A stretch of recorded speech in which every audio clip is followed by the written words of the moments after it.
Misalnya tadi bicara tentang kenapa orang malas, kenapa orang merasa bosan. Nah, itu yang kelima tadi itu dia katakan bahwa ada orang karena terlalu sibuk ya Mhm mhm. tentang urusan dunia gitu. Karena dibalik tadi Hmm. dunia terus, dunia. Padahal kalau ayat tadi itu akhirat dulu. Akhirat dulu. Karena walal akhiratu khairul laka minal ula. Akhirat lebih baik daripada dunia. Walal akhiratu khairu wa abqa. Jadi lebih baik dan lebih Kekal. kekal.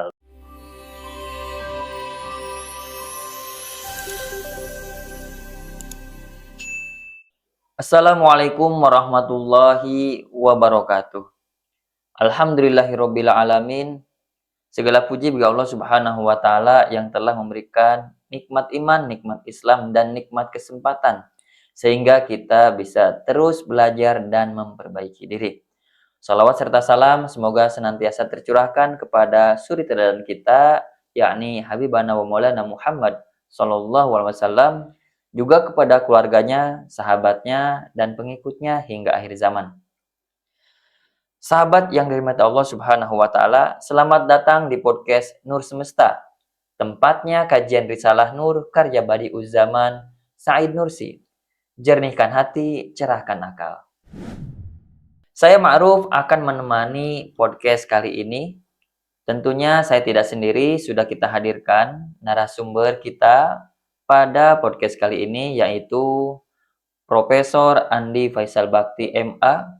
Beliau merupakan pembina Yayasan Nur Semesta. Beliau juga seringkali mengisi kajian-kajian Risalah Nur internasional maupun nasional dan di berbagai tempat. Baik, sahabat semua, mari kita sapa beliau. Assalamualaikum, Prof. Waalaikumsalam warahmatullahi wabarakatuh. Bagaimana kabarnya hari ini, Prof? Alhamdulillah sehat walafiat. Alhamdulillah Ya, sehat. ya. Gimana kesibukannya hari ini? Ya, biasa ngajar, ceramah, sibuk di Istiqlal, sibuk juga di ICMI, di Muhammadiyah, di kami, di kampus, juga biasa ke luar negeri ya. Saya baru-baru ini cukup 2 minggu di Singapura, sebelumnya juga di Uzbekistan, sebelumnya lagi mana gitu pokoknya banyak jalan lah untuk dakwah. Banyak dakwah. Alhamdulillah, Insya luar Allah, ya, biasa. ya. Di tengah kesibukan Prof ini Ya. masih bisa menyempatkan waktu ke podcast kita Ya, pastilah untuk saya sudah dihubungi. Sebelum-sebelumnya saya bilang saya masih banyak jalan dulu. Entarlah kalau pas saya ke Ciputat, kita bisa ikut memberikan podcast ya. baik saja. Ya. Insya Allah. Baik sahabat semua, terima kasih kita aturkan kepada Prof Andi karena di tengah kesibukannya sudah bisa menyempatkan waktu untuk bersama kita memberikan nasihat, memberikan pencerahan sehingga kita bisa lebih luas lagi, lebih bertambah wawasan, khususnya terkait Risalah Nur. Baik sahabat semua, tema podcast kali ini yaitu kenapa sholat itu bisa membosankan. Nah, ada rahasia apa di situ? Dan kira-kira apakah betul membosankan? Uh, Tentunya dalam perspektif Risalah Nur karya Badi Uzzaman Said Nursi. Baik, mari kita langsung saja kita tanyakan kepada narasumber kita. Baik, Prof. Ini kan bukan hanya dongeng aja ya atau cerita-cerita orang, tapi memang mungkin nafsu kita juga mengatakan demikian. Iya, ya. Sholat fardu itu 5 kali dalam sehari, diulang-ulang setiap hari, kadang-kadang ada perasaan membosankan. Nah, bagaimana itu maksudnya, Prof?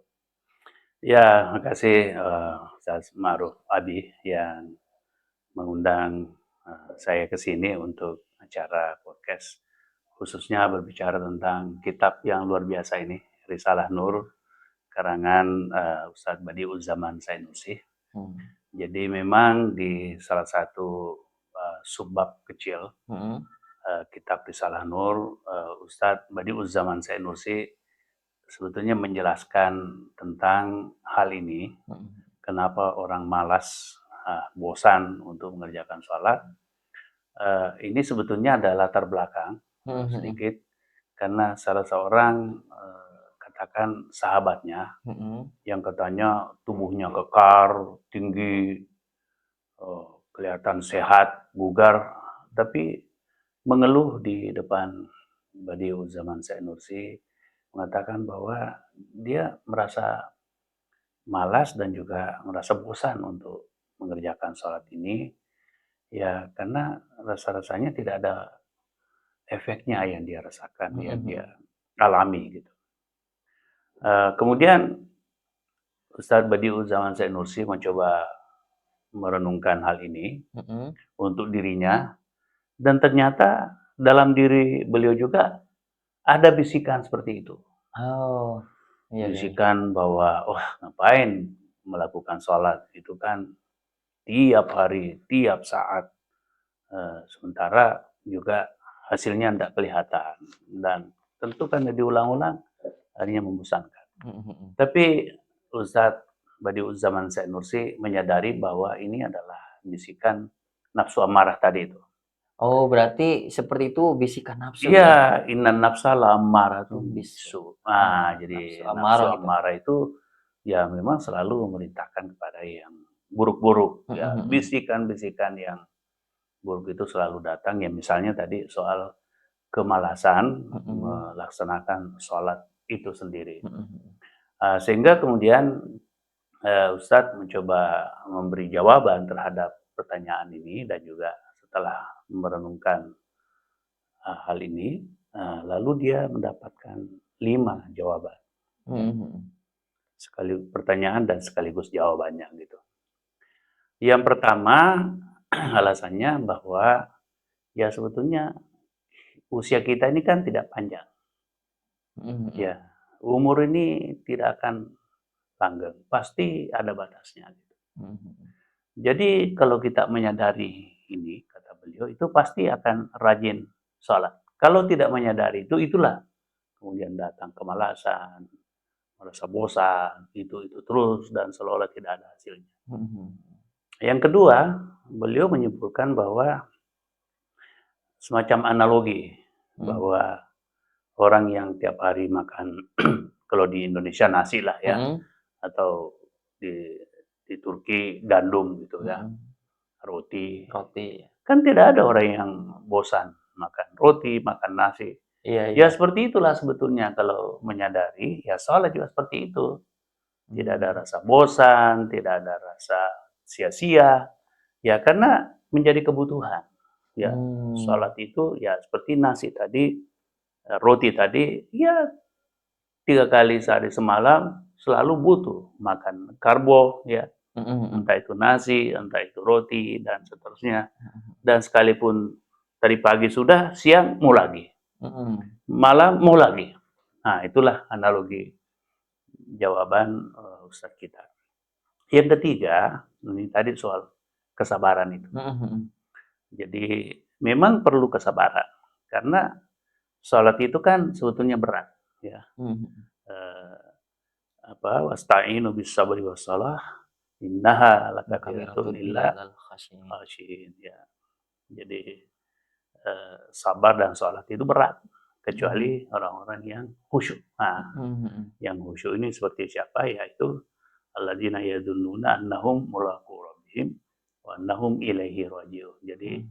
yakin bahwa kalau sholat itu berjumpa Mhm dengan mhm. Allah Subhanahu wa taala, dan yakin bahwa akan kembali nanti kepada Allah Subhanahu wa taala, yang selalu kita ulang-ulang itu Mhm mhm. inna lillahi wa Wa inna inna ilaihi ilaihi raji'un. raji'un itu.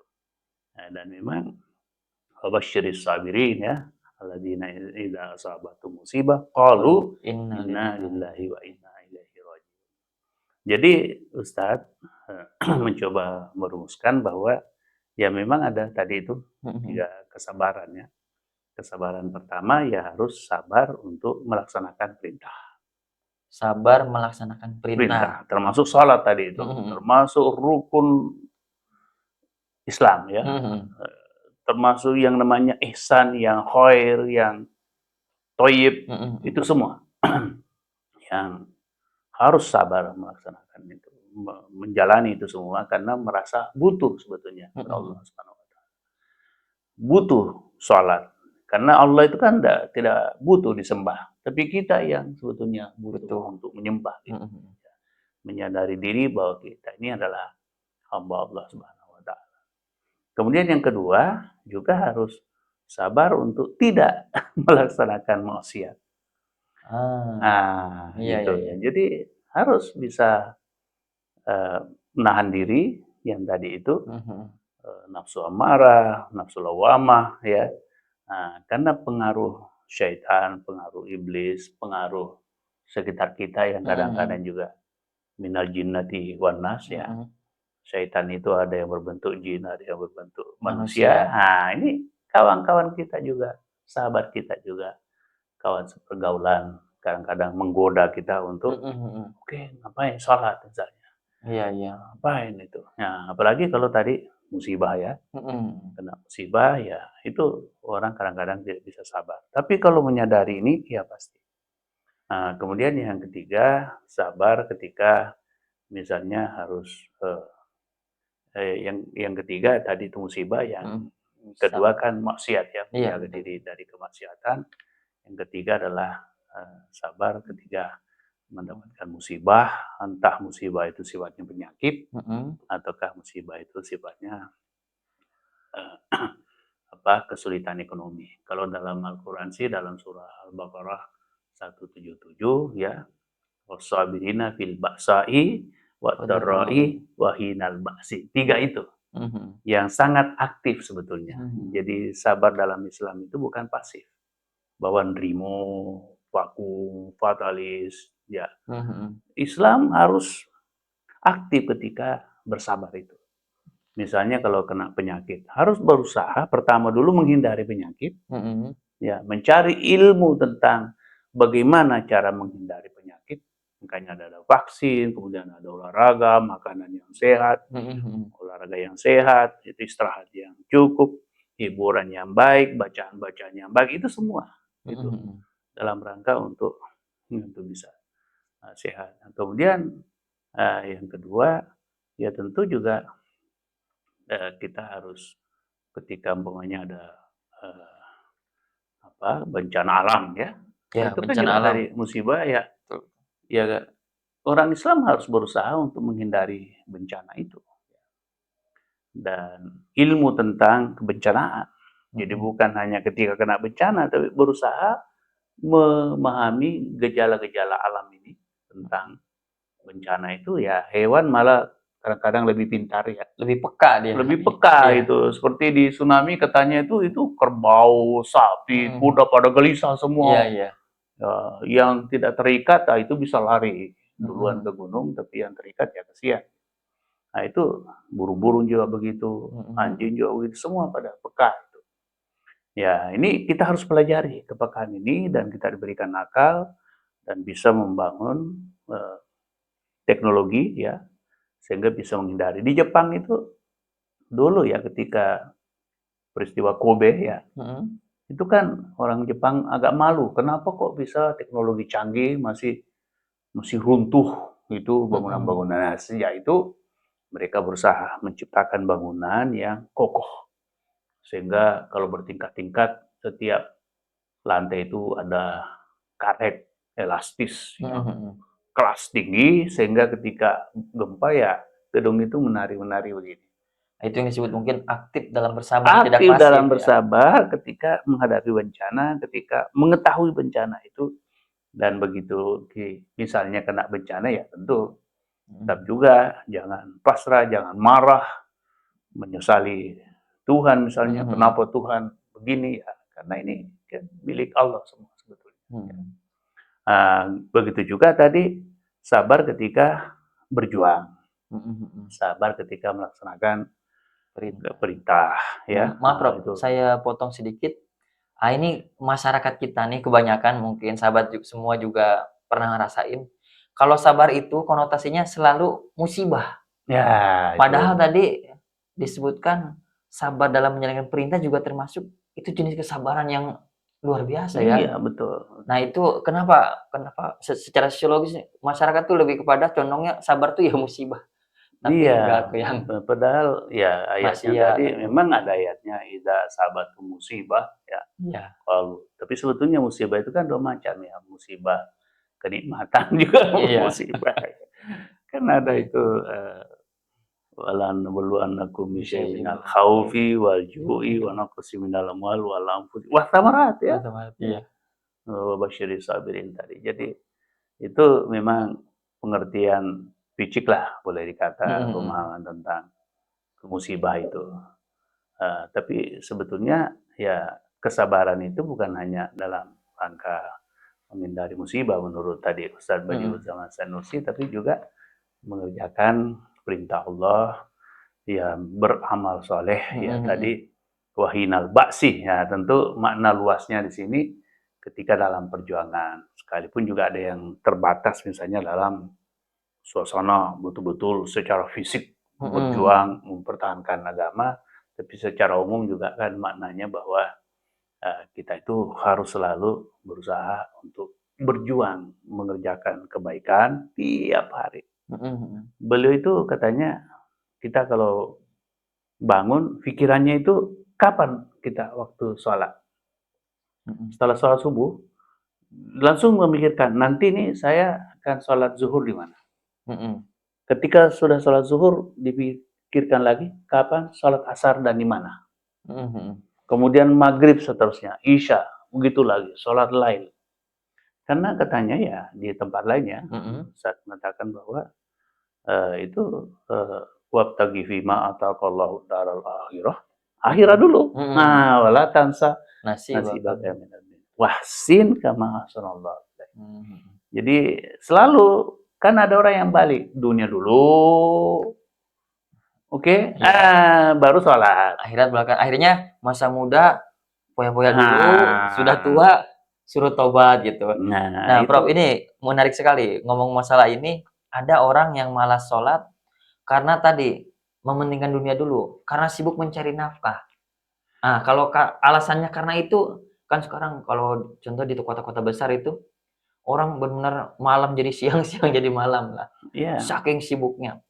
Gimana nasihatnya Bro untuk, Ya, jadi itu tadi yang kelima itu, mhm mhm, Ustadz Badiuzzamad Said Nursi, kelima tentang, pikiran beliau, hasil renungan beliau dan juga kontemplasi karena beliau ini betul-betul itu tulisan-tulisannya itu karena inspirasi mmm, dan itu seolah-olah dia melihat, ya bahkan dalam ungkapannya, "Saya melihat," mhm ya, mhm, secara imajiner kadang-kadang ya, imajiner, ya, melihat kondisi seperti ini.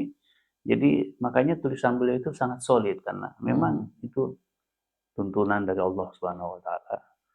Sehingga ya misalnya tadi bicara tentang kenapa orang malas, kenapa orang merasa bosan. Nah, itu yang kelima tadi itu dia katakan bahwa ada orang karena terlalu sibuk ya mhm mhm, tentang urusan dunia gitu. Karena dibalik tadi mmm, dunia terus, dunia dunia. Padahal kalau ayat tadi itu akhirat dulu. akhirat dulu, Karena walal akhiratu khairul laka minal minal ula. aula, Akhirat lebih baik daripada dunia. Walal akhiratu khairu wa wa abqa. abqa, Jadi lebih baik dan lebih lebih kekal. kekal. Bahkan Nah, baiknya di situ menurut ulama dan juga termasuk Badiuzzamad Said Nursi, ya itu kan perumpamannya bagaikan kita itu di atas perahu, di atas samudra yang luas, mhm kemudian kita masukkan kelingking di air itu, mhm kemudian diangkat ada tetesan air. mhm, Itulah dunia. mmm, Sementara samudra yang luas ini, itulah akhirat. akhirat, Jadi khairun itu sebetulnya ya jauh, jauh, jauh, iya jauh iya, berlipat. Nah, misalnya juga dalam hadis itu ya, rakaataini qablal fajri khairum minad dunya wa ma fiha. mhm mhm, 2 rakaat sebelum fajar, ya, salat fajar. Lebih baik daripada dunia dan isinya, bayangkan. karena sifatnya ukhrawi dibanding dengan duniawi. Ukhrawi. Sehingga ya dunia itu seolah-olah kita nanti timang-timang, karena Iya kenapa? iya, Misalnya orang berumur katakanlah 75 tahun atau 65 tahun lah yang umumnya, mhm, atau 63 lah yang umumnya ya, 63, di umur umuran saya pensiun ya. sekarang ini ya. Dipotong dengan 13 tahun untuk masa balik ya, kurang lebih lah ya. Mhm, Jadi kan ada 50 tahun. 50 tahun tuh. 50 tahun untuk tadi itu beribadah. Mhm. 50 tahun sholat subuh. 50 tahun itu kan artinya 50 kali 365 hari. Mhm. Karena kita sholat subuh kan Mhm. 365 hari kali 50. 50 tahun. Itulah dunia itu lebih baik daripada dunia dan isi. Mhm. Jadi nanti di hari kemudian ya kita kaya raya, kaya Iya, iya. raya, ya, kaya raya. Berapa dunia tadi itu? Bumi ini menjadi kecil. Ya. Mhm. Jadi makanya juga dalam konteks perselisihan ekonomi kadang dengan keluarga, dengan tetangga, dengan sahabat, hanya karena persoalan sepetak tanah, sejengkal tanah misalnya bertengkar, kadang-kadang juga bunuh-bunuhan, itu kan sebetulnya tidak sadar bahwa ya kalau kita rajin sholat subuh aja ya, Mhm. itu sudah berapa puluh ribu tadi itu Iya, ya, iya. 50 kali 365 hari. Baru sholat subuh, ini baru sholat sunatnya subuh.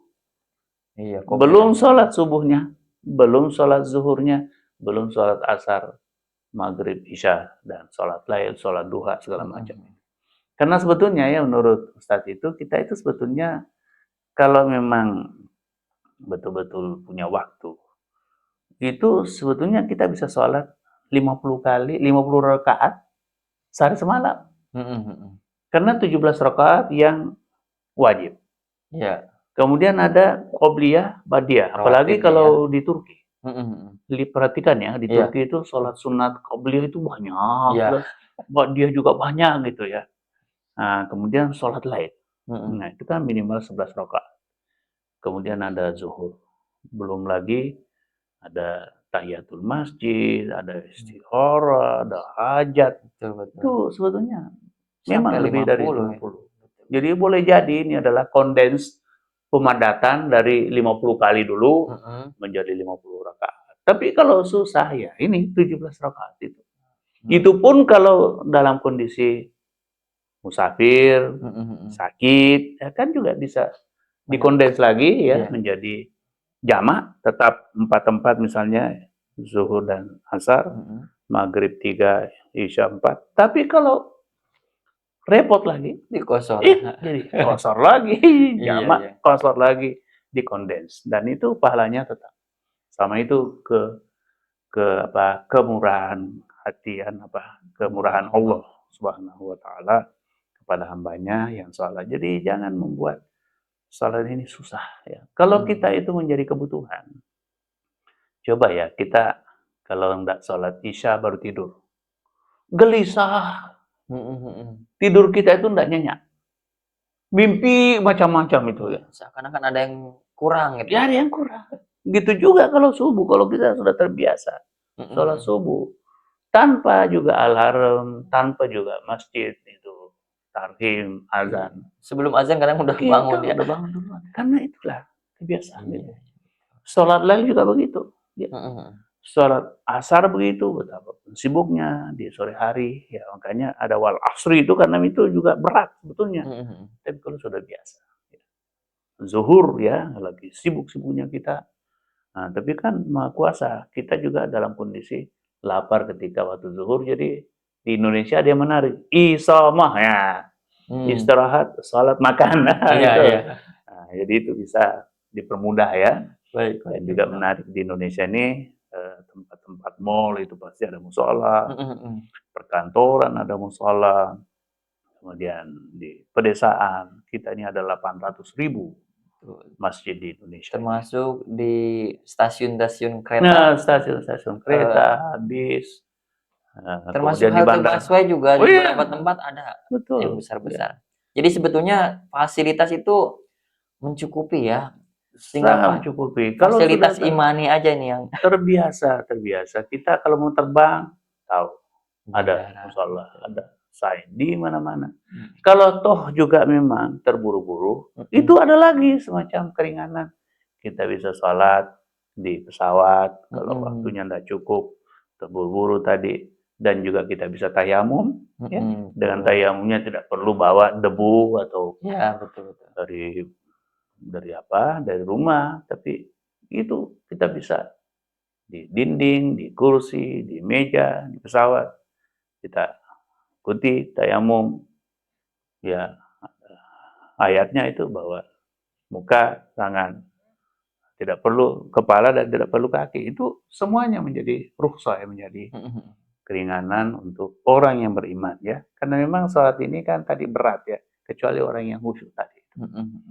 Nah, dan dijanjikan dalam Al-Quran bahwa orang-orang yang sholat itu ya akan mendapatkan kebahagiaan, kemuliaan, keberuntungan, ya.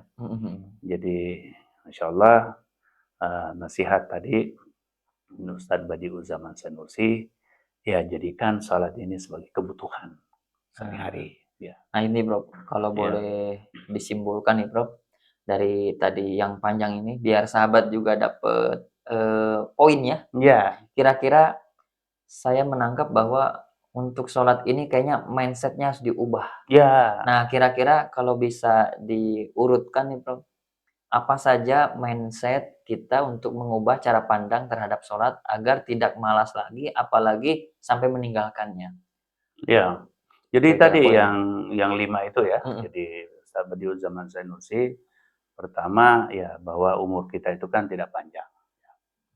Paling 63, kalau sekarang sudah ekonomi lebih baik, ya mungkin bisa 70-an, 80-an, 90-an, tapi lebih 100 itu udah jarang sekali. Artinya ini kan depan mata kita Iya lihat, iya. ya. Kita ke kuburan, ada orang lahir ini, meninggal ini, ya, terutama di Indonesia pendek-pendek umurnya itu. Artinya seharusnya sadar, ya, bahwa kita ini tidak akan hidup seperti batu yang Iya, terus seolah-olah. Batu pun nanti kan akan hancur. betul betul. Nah, yang kedua nasihatnya bahwa ya menjadi kebutuhan, seperti kebutuhan kita terhadap karbohidrat, ya. Nasi, kentang, roti, gandum, apapun namanya itu menjadi kebutuhan kita dan selalu ingin dan tidak pernah merasa bosan. Nah, kemudian yang ketiga tadi aspek kesabaran itu. Aspek Aspek kesabaran. kesabaran yang 3 level tadi itu, sabar ketika menjalani perintah, sabar ketika kena musibah, dan sabar ketika meninggalkan maksiat. Berarti Tiga. ada aspek proses ya jatuhnya, Iya, karena emang tadi berat ya, dan harus aktif, aktif jangan ya, pasif. proses yang Ya. aktif. Tadi kalau Al-Baqarah itu ya ketika sakit berusaha menghindari sakit, dan ketika sakit berusaha mencari obat yang profesional sambil berdoa. Berarti sholat juga demikian ya Ya, aktifnya? salat juga begitu, kan itu tadi hinal ba'si. Nah, begitu juga kalau tadi kena bencana, ya musibah, ya harus berusaha menghindari musibah, dan ketika kena musibah ya itu harus berusaha lagi untuk keluar dari musibah itu. Kemudian berikutnya kan memang harus melihat bahwa semua ini kan ada hasilnya. Ada analogi di Ustadz Badi'u Zaman Sanusi bahwa coba ya, ada orang yang mengatakan bahwa kamu saya gaji sekian puluh juta, kamu kerjakan ini. Bagi orang yang menganggap bahwa sekian puluh juta itu bermanfaat, pasti dia tekun mengerjakan itu. Tekun, pagi datang, istirahatnya seperlunya, kemudian dia kerja lagi sampai waktu yang ditentukan. Karena ingin mendapatkan tadi 10 juta misalnya per bulan itu. Apalagi sholat, ya. Ini kan sudah jelas perintahnya. Iya iya iya. Ya, dan sholat itu kan inna sholata kanat alal mu'minina kitaban mauquta. Waktunya sudah diatur. Dan apa? Qad aflahal mu'minun alladzina hum fi sholatihim khashi'un. Jadi dapat keberuntungan kalau kita itu sholat itu. Nah, kemudian yang terakhir tadi bahwa ya jangan urusan dunia saja terus-menerus, ya. Pikirkan bahwa akhirat itu lebih abadi, lebih kekal, bahkan juga jauh lebih bermutu, jauh lebih lama, jauh lebih besar volumenya, ya. Tadi perbandingan antara tetesan air di kelingking di tengah samudra, bayangkan itu. Masya Allah. Jadi itu caranya Ustadz agar bisa tetap rajin sholat dan tidak merasa bosan dan selalu ingin sholat. Karena ketika sholat itu kan bahagia gitu. Ya, dia ada menarik dari Pak Habibie itu ya. Ya, saya kan juga di ICMI. Katanya saya itu istirahatnya ketika sholat. Jadi sibuk terus, tapi ketika saya sholat itu bahagia, tenang rasanya. Dan itulah waktu-waktu saya istirahat. Dan karena khusyuk sehingga merasa tenang, merasa butuh, merasa ingin selalu melakukan sholat itu, dan sehingga selalu bertanya, kapan lagi kita sholat? Di mana kita sholat? Dengan siapa kita sholat? Gitu. Sehingga tidak pernah kita lengah, dan kalau misalnya kita lengah, entah karena tertidur, entah karena ada aspek lain ya, Allah selalu memberikan jalan keluar, kemudahan ya. Misalnya tadi kalau mau terbang atau ke dalam kondisi dalam perjalanan, dalam kondisi sakit, atau kesulitan apapun yang dihadapi, apalagi kita di perkotaan ini ya, kadang-kadang juga macet ya, berjam-jam itu macet, kita mau berhenti tidak mungkin ya, nah, mobil menjadi tempat kita untuk sholat, dan ada caranya semuanya dengan sistem tayamum dan juga menghadap ke kiblat ya. Ya nama tuwalu wujuhakum fatama wajhullah. Saya kira begitu ya Ustaz Ma'ruf. Baik, Prof. Terima kasih banyak, sahabat podcast semua. Mungkin teman-teman, sahabat semua sudah menyimak apa saja tadi 5 peringatan ya terkait mungkin poin-poin untuk memberikan semangat kepada kita semua dan sahabat semua mungkin yang masih merasa malas sholat. Tadi yang terpenting narasumber kita Prof. Andi sudah spill ya. Tapi kalau sahabat semua ingin lebih dalam lagi atau mungkin kurang menyimak, bisa nanti diputar lagi siarannya. Atau baca bukunya langsung. Sumbernya itu dari buku Nasihat Spiritual Mengokohkan Akidah, Menggairahkan Ibadah. Halaman 81 sampai halaman 90. Wah, Prof sudah hafal halamannya. Tuh, udah di-spill halamannya, tunggu apa lagi teman-teman, bisa langsung baca ya. Baik, Prof, terima kasih banyak atas waktunya, atas ilmunya. Mudah-mudahan menjadi amal jariah.